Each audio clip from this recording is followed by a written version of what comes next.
Kalau Anda sekarang bisa makan 2 piring, 1 piring misalnya. Berarti di surga nanti Anda bisa makan 100 piring seperti itu. Kalau Anda sekarang makan 2 piring, 1 kali makan, Anda bisa makan nanti 200 piring nanti. 100 kekuatan laki-laki. Minum juga begitu. Anda minum 2 gelas sekarang, Anda bisa minum 100 kali lipatnya.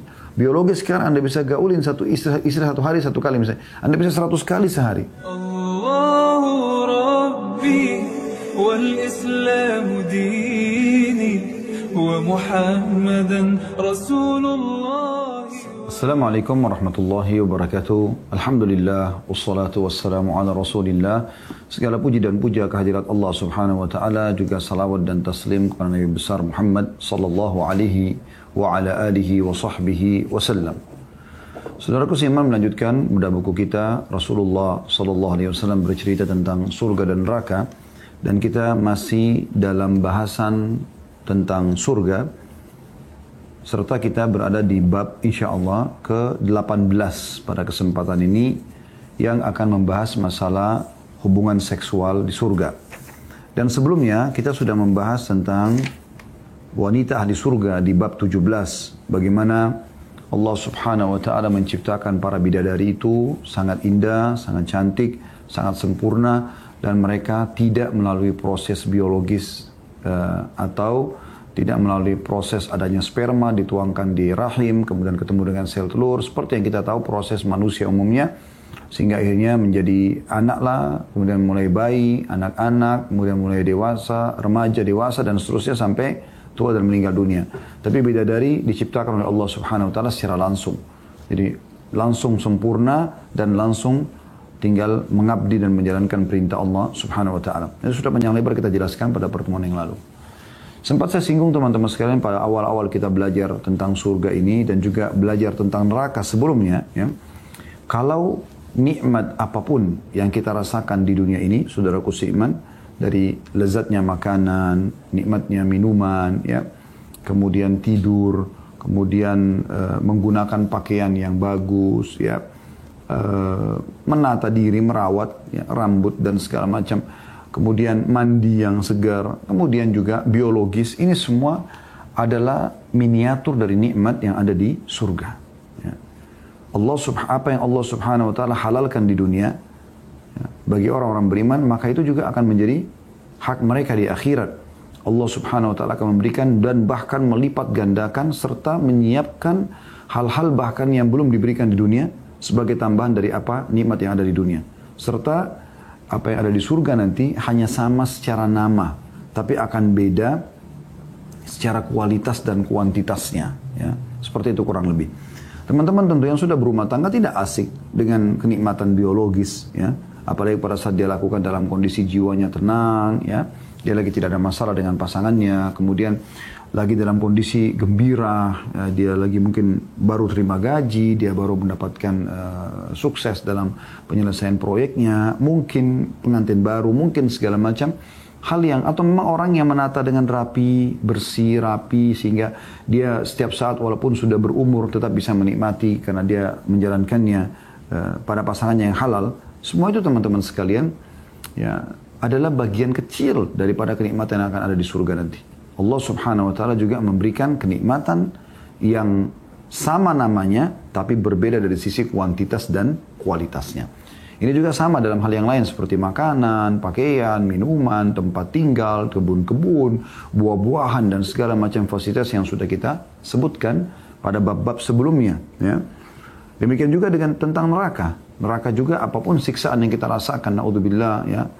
Mungkin orang pernah kena luka bakar misalnya, atau bisul, atau apa saja yang menyakitkan gitu kan, yang dia tidak rasa nyaman.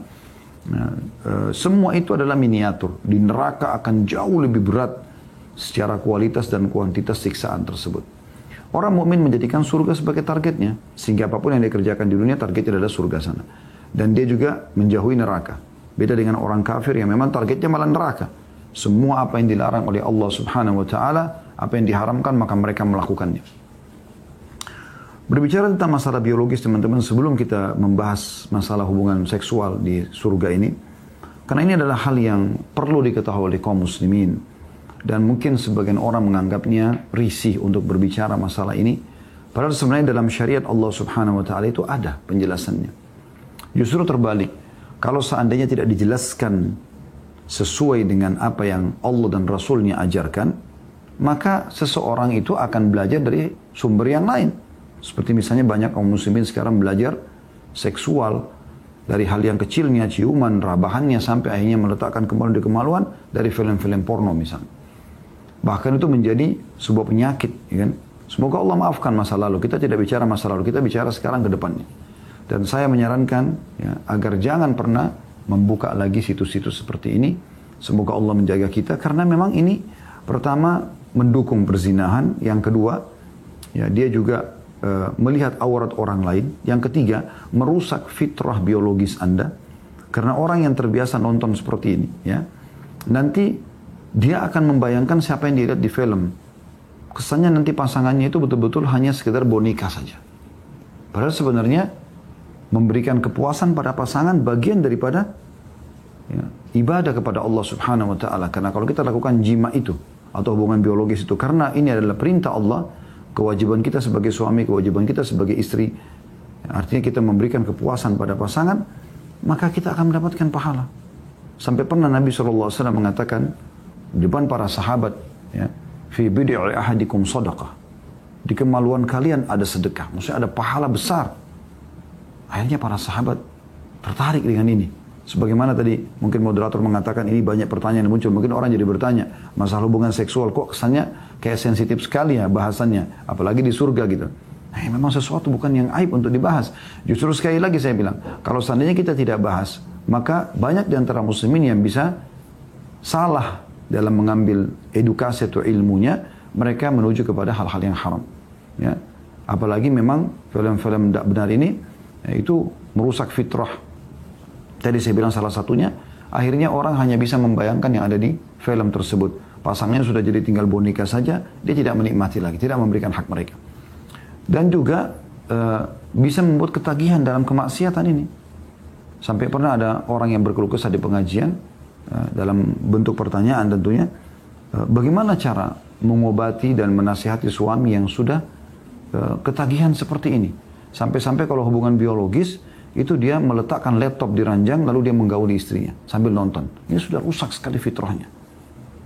Bagi teman-teman yang sedang terkena penyakit seperti ini, saya katakan penyakit karena ini adalah kemaksiatan kepada Allah SWT, mohonlah kepada Allah diberikan perlindungan agar selamat dari situ dan Anda bisa kembali kepada fitrah Anda sendiri. Fitrah Anda sendiri. Seringnya menonton seperti ini pasti akan merusak semua itu, teman-teman sekalian. Atau minimal mengurangi, gitu kan. Sehingga akhirnya kita tidak menikmati lagi pasangan kita yang harusnya kita memberikan hak dia dan juga kita menikmatinya. Baik teman-teman sekalian. Kata Nabi SAW, fi bid'i ahadikum sadaqah, dikembalikan ada sedekah, ya, ada pahala besar. Maka para sahabat mengatakan, ayati, ya Rasulullah, ayati ahaduna ahlu walahu fihi ajr. Apakah seseorang di antara kami menggauli istrinya? Artinya orang semua tahu dapat kenikmatan. Maka dia juga mendapatkan pahala. Kata Nabi SAW, ara'aitum law wada'tumu fil haram alakumul wizr. Ketika kalian lihat kalau kalian letakkan kemaluan kalian pada yang haram, berzina, maka kalian akan dapat dosa besar lagi, gitu kan? Maka para sahabat paham masalah itu. Tentu saja. Maka kata Nabi SAW, wa kadzalika fil halal. Begitu juga kalau diletakkan pada yang halal. Jadi memang pada kemaluan kita tuh ada sedekah, ada pahala yang besar sekali, ya. Jadi ini hadis sahih diriwayatkan oleh Imam Muslim nomor 2376. Nah, supaya teman-teman sekalian bisa mendapatkan pahala dalam masalah biologis ini, saya sarankan ya, niatkan ibadah dan lakukan itu bukan hanya sekedar syahwat, tapi di situ ada perintah Allah. Ini penyampaian Nabi SAW ini adalah penyampaian agar kita termotivasi melakukan biologis kan gitu. Juga dalam bahasan masalah hak suami istri ada hak biologis. Ya. Dan itu wajib untuk kita penuhi.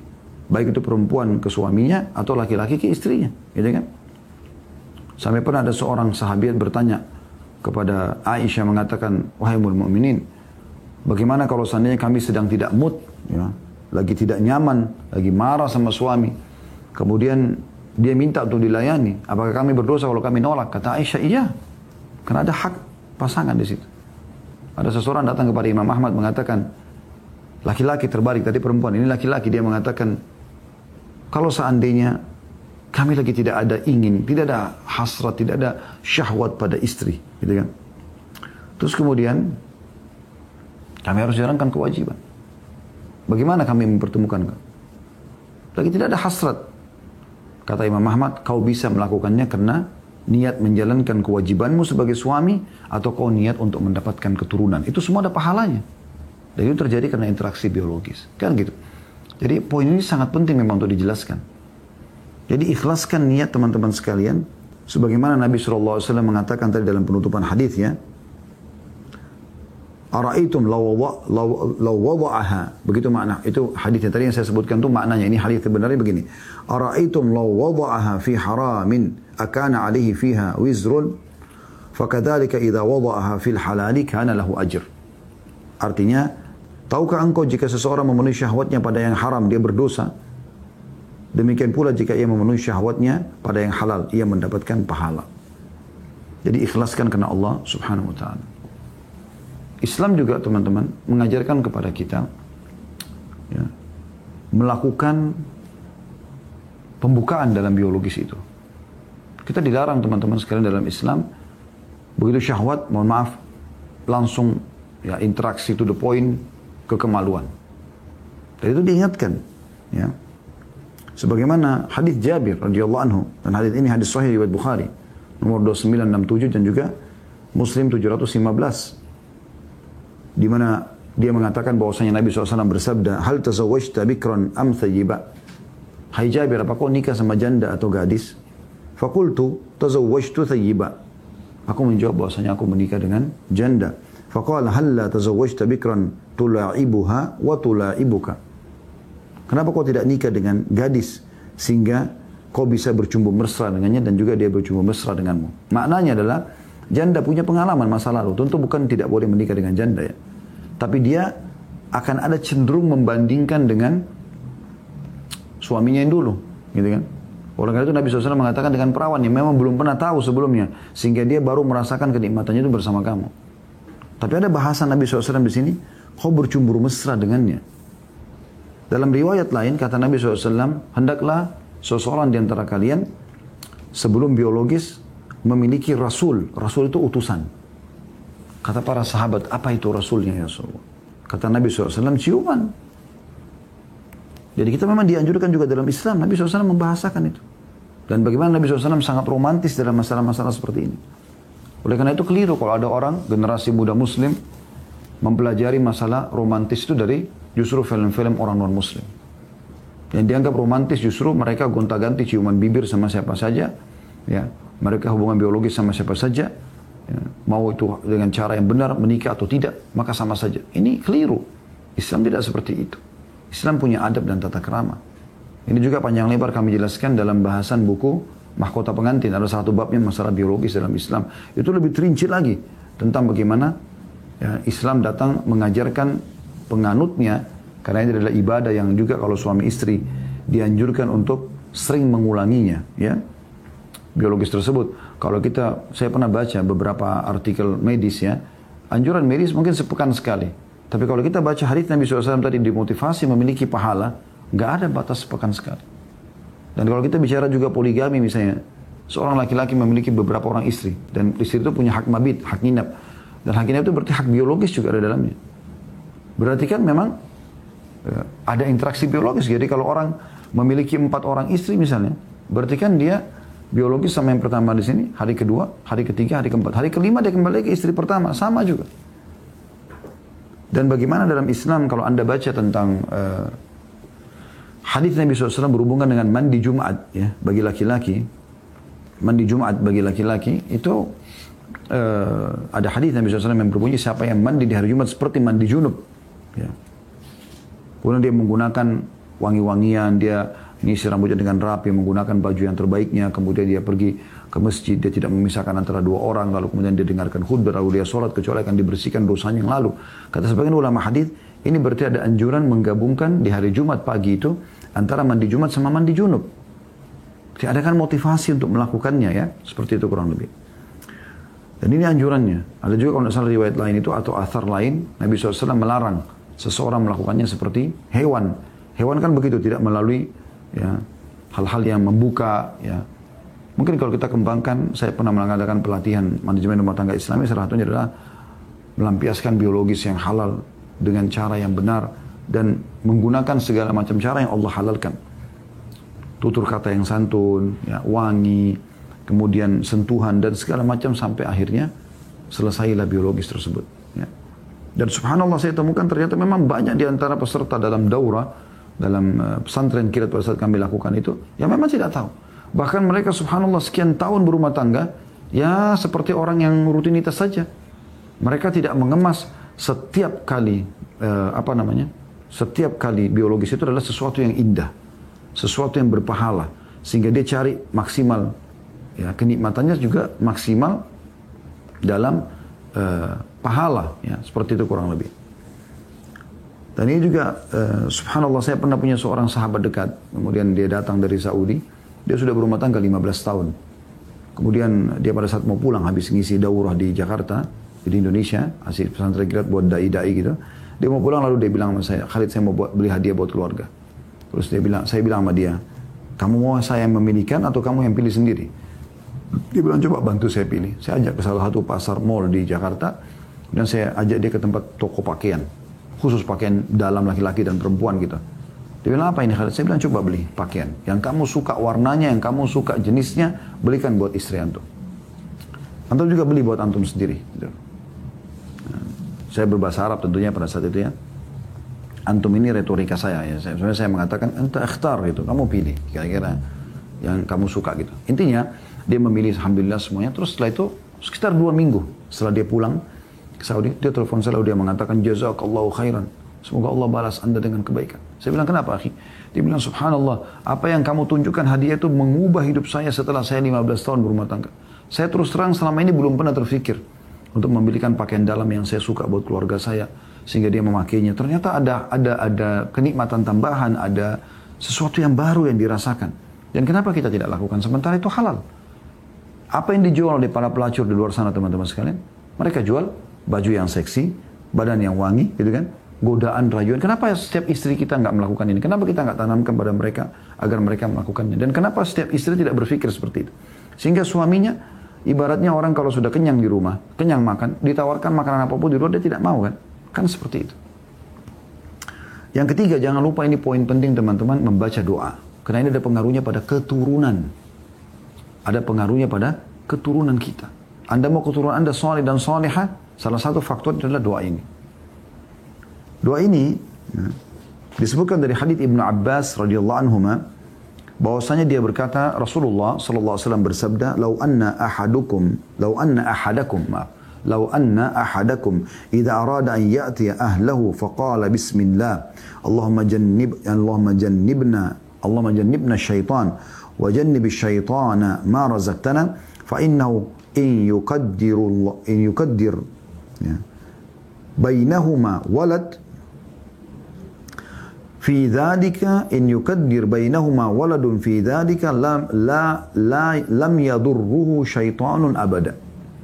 Ya, saya ulangi, lau anna ahadakum idza arada an ya'ti ahlahu faqala bismillah Allahumma jannibna asyaitana wa jannibish syaitana ma razaqtana fa innahu in yuqaddar bainahuma waladun fi dzalika lam yadurruhu syaitanun abada. Jika salah seorang di antara kalian, ini kata Nabi SAW, hadis Nabi, yaitu suami maksudnya, jika salah seorang dari kalian yaitu suami ingin berhubungan intim dengan istrinya, lalu ia membaca doa, tadi doa itu ya, Bismillah dengan nama Allah, Allahumma jannibna syaitana, ya Allah jauhkanlah kami dari syaitan, wa jannibish syaitana ma razaqtana, dan jauhkanlah syaitan dari rezeki yang telah Engkau karuniakan kepada kami. Baik kenikmatan biologisnya supaya syaitan tidak ikut-ikutan, dan juga anak nanti kalau lahir. Kata Nabi SAW, ini penting closing hadisnya.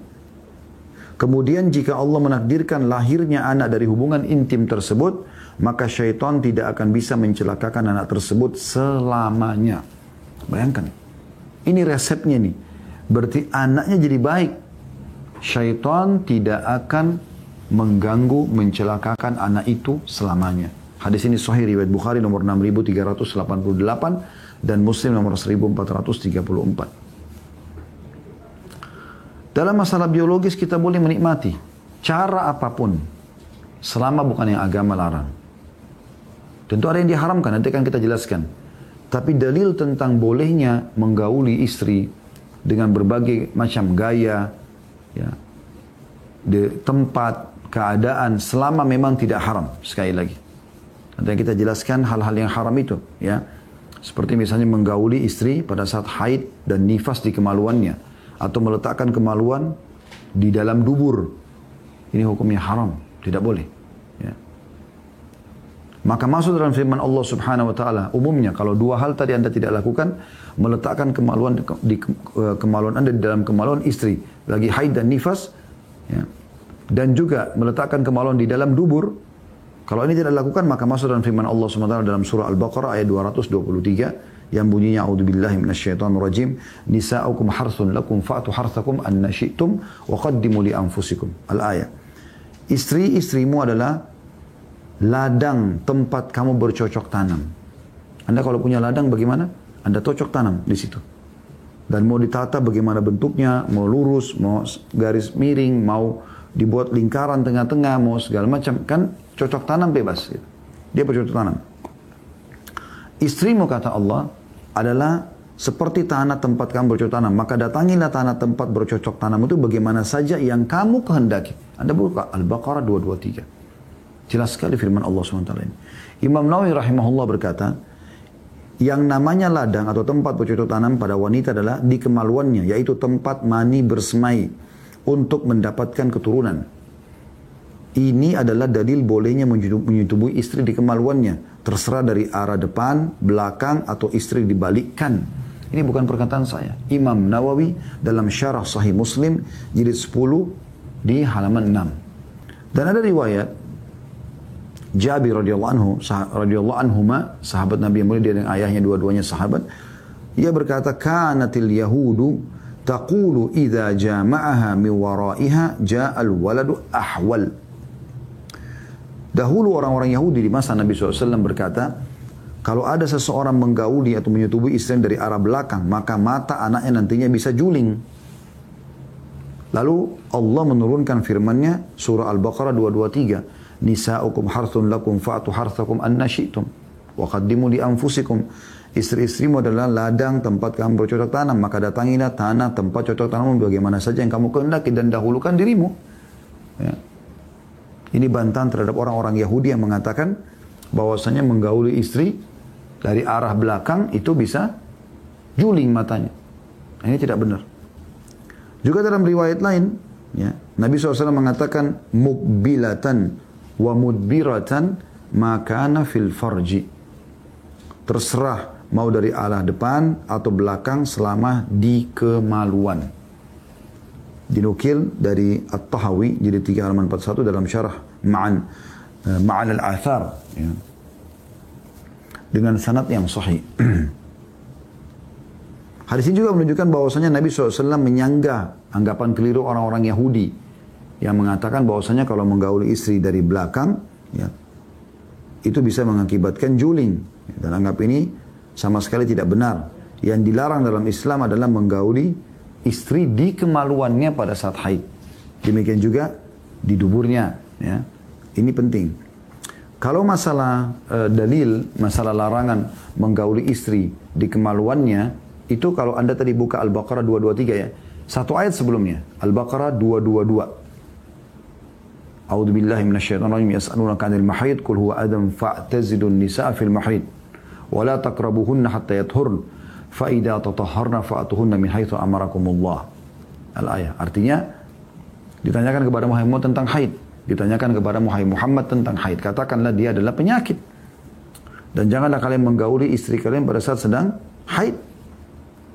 Dan kalau mereka sudah suci, sampai mereka suci. Kalau mereka sudah suci, gaulilah mereka di tempat yang sudah Allah perintahkan kalian. Maksudnya kemaluannya. Buka Al-Baqarah 222. Baca terjemahnya. Itu memang masalah biologis atau jima. Baru kemudian masuk tadi, wanita atau istri adalah ladang, bisa bercocok tanam semau si suami. Dan itu harus ayat 223 gitu. Nah, jadi di sini Allah SWT melarang kita meletakkan kemaluan di kemaluan pada saat lagi haid. Dan kalau bahas haid berarti nifas masuk dalamnya. Sementara dalil tentang tidak bolehnya menggauli istri dari dubur, seperti ya ini efeknya kalau Anda nonton film-film porno. Karena orang-orang non-muslim, mereka tidak kenal namanya haram itu. Subhanallah, mohon maaf saya bahasakan, dubur itu teman-teman mengeluarkan dua hal. Kalau bukan angin, gas yang bau, gitu kan, atau tinja. Memang dia bukan tempat untuk digauli. Keliru ini kalau orang melakukannya. Terlebih lagi, dalam Islam dilarang. Perhatikan sabda Nabi SAW dan hadis ini hadis Hasan. Diriwayatkan oleh Imam Ahmad di jilid 2 halaman 479. Kata Nabi kata Abu Hurairah radhiyallahu anhu, bahwasanya beliau berkata, Rasulullah atau Nabi SAW bersabda, mal'unun man atan bra'atun, atau man atan bra'atan fi duburiha. Saya ulangi, mal'unun man atan bra'atan fi duburiha. Benar-benar terlaknat, diangkat berkah hidupnya siapapun yang menyetubui istrinya dari duburnya. Ini hadis-hadis hasan. Kemudian dalam riwayat lain, hadis yang diriwayatkan oleh Tirmidzi nomor 135, diriwayatkan oleh Ibnu Majah nomor 639, Abu Daud nomor 3904, ya. Dan ini hadisnya dinyatakan hasan oleh para ulama hadis, yaitu hadis Abu Hurairah radhiyallahu anhu bahwasanya Nabi SAW bersabda, man ata haidhan aw imra'atan fi duburiha aw kahinan faqad kafara bima unzila ala Muhammadin sallallahu alaihi wasallam. Barang siapa yang menyetubui wanita haid atau menyetubui wanita di duburnya, dua hal yang dilarang itu. Kemudian kedua perbuatan ini subhanallah, menggauli istri di dubur, memasukkan kemaluan di dubur, atau ya memasukkan kemaluan di kemaluan pada saat sedang haid ataupun nifas, itu disamakan oleh Nabi SAW dengan dukun. Perhatikan, sebarang siapa yang menyetubui wanita haid atau menyetubui wanita di duburnya, maka ia telah kufur terhadap apa yang diturunkan kepada Muhammad SAW. Di sini sebenarnya ada tambahannya, terjemahannya au kahinan, atau mendatangi dukun, maka dia telah kufur kepada apa yang diturunkan kepada Muhammad sallallahu alaihi wa ala alihi wa sahbihi wasallam. Anda bisa perhatikan itu, bagaimana efeknya, dan Anda bisa bayangkan di sana. Anda sudah punya jawabannya tentu. Kenapa Ustaz begitu vulgar membahas? Coba kalau saya tidak bahas ini teman-teman sekalian. Ya. Berapa banyak orang yang melakukan itu di antara kaum muslimin. Bahkan mereka menjadikannya sebagai sebuah kebanggaan, sebuah inovasi. Padahal inovasi tidak harus sampai ke sana. Yang haram tidak boleh. Kalau yang halal boleh. Kemudian juga ada anjuran tentunya ya, agar orang dia menikmati istrinya ya semaksimal mungkin, dalam arti kata ya, apa saja, dan coba kemas dengan baik. Mungkin Anda bisa kemas dengan makanan. Nabi SAW sunnahnya itu, Nabi SAW menyunnahkan kalau baru menikah ya, maka memberikan minum istrinya, apakah susu dan segala, atau sesuatu yang manis ya, agar keadaan lebih cair ya. Terus duduk ngobrol, terus lupakan dulu semua permasalahan-permasalahan. Bahkan teman-teman harus tahu, sebagian ulama mengatakan salah satu pintu syaitan agar iblis dan pengikutnya bisa mencapai target perceraian dalam rumah tangga, dia renggangkan dulu biologisnya. Makanya Anda pernah alami nggak? Kadang-kadang dengan masalah kecil saja teman-teman sekalian, dengan masalah kecil, kadang-kadang cuma masalah sepele, tapi sudah cukup membuat suami istri bertengkar, akhirnya 2 hari, 3 hari, 1 minggu tidak hubungan biologis. Ada yang sampai 1 bulan, ada yang bahkan punya anak, sudah berapa orang kami tahu, 4-5 orang anak. Ya. Akhirnya syaitan tidak bisa membuat mereka cerai, dibuat mereka pisah kamar. Tidak ada interaksi biologis yang merupakan pahalanya besarnya sama dengan kadar besarnya dosa zina kalau di dosa. Besarnya itu, ini juga pahala besar karena Nabi SAW berikan kesamaan dengan zina. Ini haram, ini halal gitu. Oleh karena itu teman-teman sekalian, dalam hal biologis ini sedikit ditekankan agar usahakan jangan menolak kalau pasangan minta. Karena memang itu ibadah kepada Allah Subhanahu wa taala, dan Allah sebagai penjaga lebih tahu. Kalau biologis itu terjadi teman-teman sekalian, kan jiwa kita jadi tenang, ya, ketegangan juga meredah gitu kan, emosi meredah, maka banyak masalah bisa selesai. Anda kalau punya masalah apapun dan terjadi interaksi biologis dengan pasangan, 50% masalah Anda sudah selesai. Tinggal Anda bicara baik-baik setelahnya. Tapi kalau tidak terjadi interaksi biologis sekian lama, terus kemudian Anda terus terpicu untuk ribut. Dan iblis kan begitu, memang targetnya bercerai. Dan awal mulanya adalah cair dulu, atau kaku dulu dari sisi biologisnya. Kata Nabi SAW, iblis memiliki singgasana di lautan, dan setiap hari ada anak cucunya melapor. Saya baru buat si fulan mabuk, saya baru buat si fulan berkelahi. Terus saja iblis anggap biasa sampai ada yang mengatakan saya baru menceraikan suami istri. Artinya tidak ada interaksi biologis antara mereka lagi. Dan bermula dari situ dulu. Ya. Cerai berarti sudah tidak akan ada sama-sama. Nikmat itu akan hilang. Oleh karena itu harus saling cair, lunak. Yang benar memaafkan, yang salah minta maaf. Dengarkan hadits Abu Hurairah radhiyallahu anhu bahwasanya Nabi SAW bersabda, "Idza da'a ar-rajulu imra'atahu ila firashihi fa'abat an taji'a la'anatha al-malaikatu hatta tusbih." Ya, jika seorang pria mengajak istrinya ke ranjang, lantas si istri enggan memenuhinya, maka malaikat akan melaknatnya hingga pagi hari. Hadis Bukhari nomor 5193 dan Muslim 1436. Ya. Dan kalau seseorang di antara kita teman-teman sempat tergoda sesuatu dari lawan jenis di luar sana, kembali kepada pasangan kita. Seorang laki-laki tergoda dengan seorang wanita, tertarik dia lihat, bisa memunculkan syahwat, bisa menjerumuskan pada zina, kembali ke istri segera, lampiaskan. Dengan tertumpahnya spermanya, redah itu. Begitu juga dengan wanita. Kapan dia lihat? Sudah, dia lari ke suaminya, selesai. Itu sangat membantu. Ada riwayatnya masalah itu.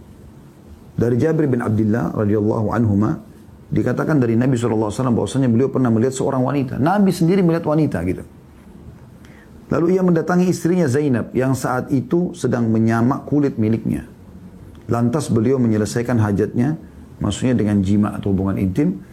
Lalu keluar menuju ke para sahabat seraya berkata, "Innam ra'ata tuqbilu fi surati syaitanin wa tudbiru fi surati syaitanin. Fa idza absara ahadukum ra'atan falyati ahlahu fa inna dzalika yaruddu ma fi nafsihi."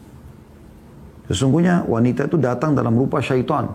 Artinya syaitan bisa tunggangi dia untuk membuat laki-laki terpengaruh untuk mengganggunya atau berzina dengannya. Dan pergi pun kalau dia datang atau dia pergi ketemu sama laki-laki itu ditunggangi sama syaitan. Ini sejalan dengan makna hadis yang lainnya. Bahwasanya wanita itu adalah aurat. Kalau dia keluar istashrafaha syaitan. Istishraf itu makna dalam bahasa Arabnya itu kurang lebih orang kalau mau lihat sesuatu yang jauh lalu dia taruh telapak tangan di atas matanya supaya bisa kelihatan jelas gitu. Syaitan memantau betul wanita yang keluar itu. Ya. Maka kata Nabi SAW, jika seseorang di antara kalian melihat seorang wanita yang menakjubkan, tanpa dia sengaja tentunya di sini, maka ataupun dia mungkin sengaja, subhanallah, dia lalai, maka hendaklah ia segera bersetubuh dengan istrinya, karena hal itu akan menolak sesuatu atau berupa syahwat yang dapat atau datang pada dirinya. Hadis ini riwayat Muslim nomor 1403. Para ulama berkata bahwasanya Rasulullah SAW melakukan seperti ini sebagai penjelasan bagi para sahabat mengenai apa yang mesti mereka lakukan dalam keadaan demikian, yaitu karena melihat wanita yang tidak halal, belum mencontohkan dengan perbuatan dan perkataan sekaligus. Hadis ini juga menunjukkan tidak mengapa mengajak istri untuk berhubungan intim di siang hari atau waktu lain yang menyibukkan selama pekerjaan yang dapat atau yang ada mungkin ditinggalkan. Kalau bisa jadi laki-laki karena bisa jadi laki-laki sangat tinggi sekali syahwatnya ya, ketika itu dan bisa membahayakan badan, hati juga pandangan matanya. Dijelaskan oleh Imam Nawawi dalam Syarah Sahih Muslim jilid 9 halaman 179. Ya. Kemudian tidak kalah penting teman-teman sekalian, ya, jangan ceritakan biologis itu kepada orang lain. Ini penting sekali. Kalau Allah berikan Anda istri yang membuat Anda puas, suami yang membuat Anda puas, cukup Anda saja. Jangan cerita sama orang lain. Diriwayatkan dari Abu Sa'id al-Khudri radhiyallahu anhu, ia berkata bahwa Rasulullah SAW bersabda, "Inna min asyarrin nasi 'indallahi manzilatan yaumal qiyamati ar-rajula yufdi ila imra'atihi wa tufdi ilaihi thumma yanshiru sirraha." Sesungguhnya termasuk manusia yang paling jelek, paling buruk kedudukannya di sisi Allah pada hari kiamat nanti adalah seseorang laki-laki yang sudah menggauli istrinya. Dia udah tahu nih, dia lihat semua tubuhnya, dia nikmati. Kemudian dia menyebarkan rahasia ranjangnya. Nah, dalam riwayat lain, bahwasanya seorang laki-laki yang telah menggauli istrinya dan seorang wanita telah bergaul dengan suaminya, kemudian mereka menyebarkan rahasia itu. Pernah ada riwayat lain juga, teman-teman sekalian. Asma binti Yazid radhiyallahu anha, sahabat ini mengatakan, ya Rasulullah, pada saat Nabi SAW selepas sholat subuh lalu mengatakan, mungkin seseorang di antara kalian menceritakan apa yang dilakukan dengan pasangannya tadi malam. Kata beliau, benar ya Rasulullah, kaum laki-laki dan kaum perempuan di Madinah melakukan itu. Kata Nabi SAW, jangan kalian lakukan itu. Karena itu perumpamaannya seperti syaitan laki-laki bertemu dengan syaitan perempuan di jalan lalu dia menggaulnya di depan orang tanpa punya rasa malu. Jadi ini poin penting. Anda berdosa kalau Anda ceritakan pada orang lain. Dan ada efek kejiwaannya. Kalau seandainya seseorang laki-laki punya istri yang memuaskan dia. Lalu dia bercerita pada 5 orang temannya. Oh, istriku tuh begini dan begitu. Diceritakanlah segala macam. Seakan-akan teman-temannya melihat dengan mata kepala istrinya ini. Sampai menceritakan tai lalatnya, sampai menceritakan segala macam. Atau lengkukan-lengkukan tubuhnya. Ini berbahaya. Karena kalau ada 5 orang teman Anda itu, istri mereka tidak begitu, dia akan menggoda istri Anda. Itu pasti terjadi. Dan banyak terjadi. Saya tahu orang subhanallah sampai kesian, sakit hati di akhirnya. Karena temannya akhirnya mengganggu istrinya terpengaruh, akhirnya minta cerai maksa, cerai hanya nikah sama temannya. Ini semua bermula dari situ. Dan perempuan mudah terbawa dengan perasaan. Kalau teman Anda sudah tahu rasanya, dia akan mengatakan dengan bahasa-bahasa syaitannya, oh saya tuh suka sekali sama perempuan itu yang ada tai lalatnya di sini, atau ada begini. Padahal itu sebenarnya ciri istrinya temannya. Nah ini bahaya sekali, wa na'udzubillah. Ini harus kita jelaskan secara rinci supaya jangan sampai terjadi, teman-teman. Begitu juga dengan kalau wanita, dia bahasakan misalnya kepada teman-temannya, 5 orang teman-teman wanitanya. Suaminya Masya Allah memuaskan dia. Lalu dia sibuk menceritakan suamiku itu begini, begitu. Seperti nampak depan mata oleh teman-teman wanitanya ini. Apa yang terjadi teman-teman sekalian? Kalau mereka yang berlima ini, atau salah satunya saja, suaminya tidak begitu, dia akan ganggu suami Anda. Itu pasti. Dan suaminya akan terpengaruh karena kok kayak ditawar rasanya. Dia bilang saja misalnya, saya suka sekali kalau laki-laki itu begini badannya, atau begini warna kulitnya, atau begini kalau gayanya, atau kan itu nanti akan berpengaruh. Dan ini dilarang dalam Islam. Ada hal juga yang perlu diketahui teman-teman sekalian, yaitu kalau Anda datang dari safar, ini termasuk adab dalam syariat ya. Anda datang dari safar, anjurannya agar Anda jangan dulu masuk rumah kecuali Anda sudah menyampaikan kepada istri, informasikan dulu via WA, via telepon. Jadi ini betul-betul teman-teman menggambarkan keromantisan luar biasa dalam Islam. Bagaimana agar interaksi biologis itu bukan terjadi begitu saja, tapi sesuatu yang mahal. Setiap kali Anda interaksi biologis, di setiap itu harus punya nilai. Selain pahala Anda juga menikmatinya tentu ya. Itu penting. Diambil daripada hadis ini. Di dalam hadis riwayat Bukhari nomor 5246 dan juga Muslim 715, di mana Nabi SAW bersabda, "Idza qadima ahadukum lailan fala ya'tiyanna ahlahu turuqan hatta tastahidda al-maghibatu wa tamtashita asy-sya'ithah." Artinya, jika salah seorang dari kalian datang pada malam hari dari safar, jangan ia mendatangi istrinya tiba-tiba. Berilah kabar terlebih dahulu agar wanita yang ditinggal oleh suami itu mencukur bulu-bulu kemaluannya dan menyisir rambutnya. Maknanya apa? Nabi SAW sudah tahu ada interaksi biologis. Orang kalau datang safar lama tidak ketemu kan rindu interaksi biologisnya seperti itu. Apa yang terjadi? Cukur kemaluannya, sisir rambutnya. Kenapa? Supaya cantik kelihatan, supaya bersih, supaya wangi. Jadi interaksi biologisnya jadi bagus, gitu loh. Itu Islam menata sampai seperti itu teman-teman sekalian.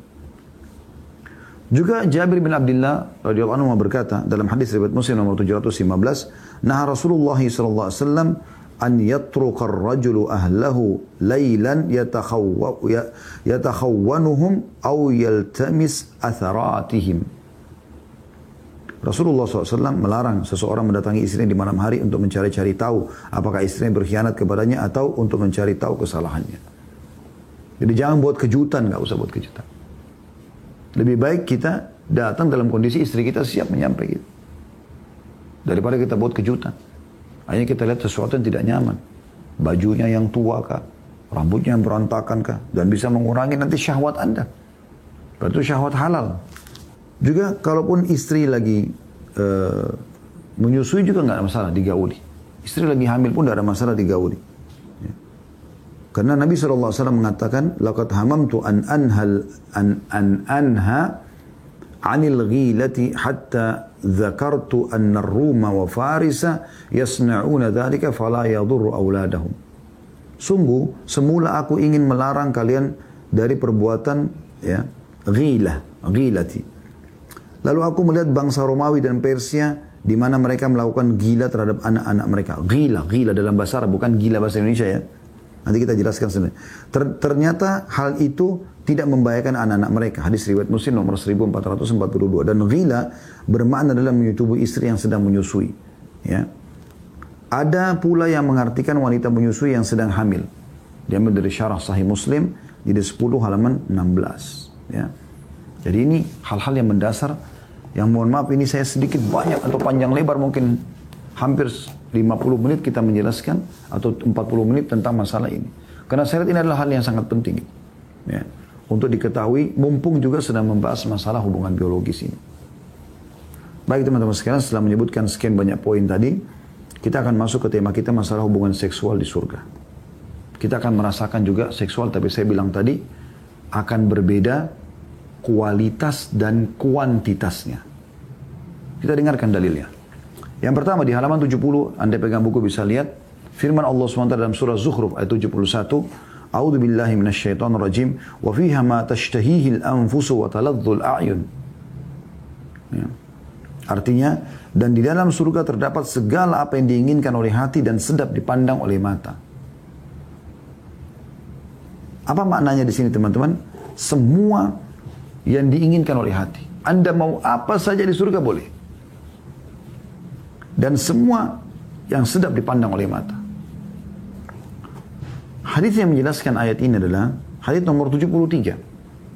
Dari awal kita belajar. Zaid bin Arqam radhiyallahu anhu menuturkan, seorang laki-laki ahli kitab datang menemui Nabi SAW seraya berkata, wahai Abul Qasim, engkau menyangka bahwa ahli surga akan makan dan minum?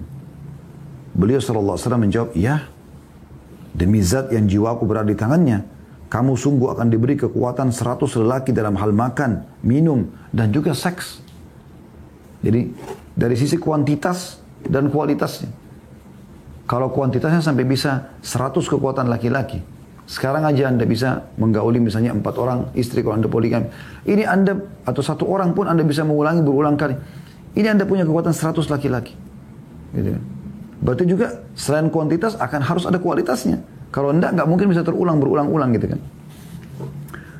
Lalu orang itu mendebat, mengatakan orang yang makan dan minum butuh buang hajat. Padahal di surga tidak ada kotoran. Jadi orang Yahudi ini